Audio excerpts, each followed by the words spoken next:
Hi guys, I am an optometrist and my topic is today's retinitis. Retinitis is generally associated with the inflammation of choroid, so it is called chorioretinitis.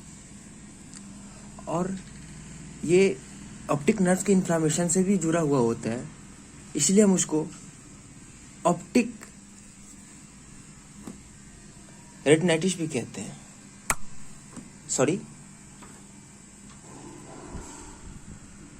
न्यूरोरेटिनाइटिस भी कहते हैं. Optic nerve से जुड़ा हुआ इसलिए हम इसको न्यूरोरेटिनाइटिस भी कहते हैं. जनरली ये रॉड सेल को टारगेट करता है और ये इनिशियली मीन्स जब हम लोग प्यूबर्टी के एज में होते हैं उसमें स्टार्ट होता है और लेट एडल्टहुड तक टोटली ब्लाइंडनेस क्रिएट करता है. और उसका सिम्टम्स जो है वो blurring of vision means object छोटा दिख सकता है और ऑब्जेक्ट बड़ा दिख सकता है.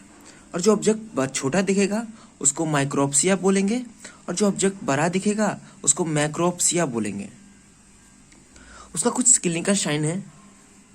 Affected part of retina appear hazy means जो affected part of our retina होगा, जहाँ पे जिस पार्ट में इन्फ्लामेशन होगा वो पार्ट हेजी दिखेगा by the ophthalmoscope.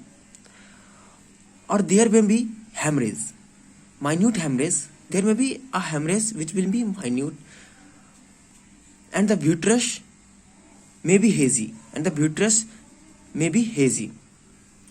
Or the treatment of retinitis is local treatment and a general treatment.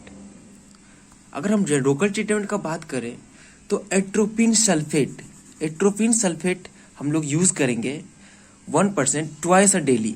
Means atropine sulphate का हम लोग 2 बार यूज करेंगे डेली. और एट्रोपिन ऑइंटमेंट 1% हम लोग दो बार यूज करेंगे, जो क्या करता है इन्फ्लामेशन ऑफ एट्रोपिन ऑइंटमेंट या फिर एट्रोपिन सल्फेट ड्रॉप क्या करता है, जो हमारा जो प्यूपिल को डायलेट करता है, जो क्या करता है जो एंटीरियर चैम्बर को रिलैक्सेशन देता है. ओके. एंड हेमरेज हमारा जो मतलब आई है, सिलियरी मसल्स है, उसको रिलैक्स करता है. कौन? एट्रोपिन ऑइंटमेंट और एट्रोपिन सल्फेट ड्रॉप. ओके. और अगर हम बात करें व्हेन द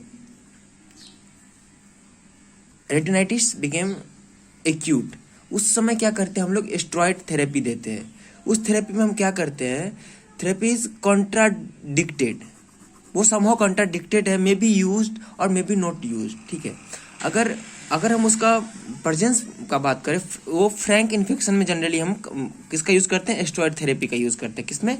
फ्रैंक इन्फेक्शन में. Granulomas infection suspected particular tuberculosis means जो ग्रैनुलोमस इन्फ्लामेशन होता है, मीन्स जो ज़्यादा इन्फ्लामेशन होता है उस समय वो जनरली किस में देखा जाता है, ट्यूबरकुलोसिस के केस में. जो पेशेंट ट्यूबरकुलोसिस से सफ़र कर रहा है उस केस में ये इन्फेक्शन ज़्यादा मीन्स देखने को मिलता है ट्यूबरकुलोसिस के केस में. अगर हम जनरल ट्रीटमेंट की बात करें तो एनालॉजिक्स दिया जाता है for the relief of pain. Okay. और specific treatment for the specific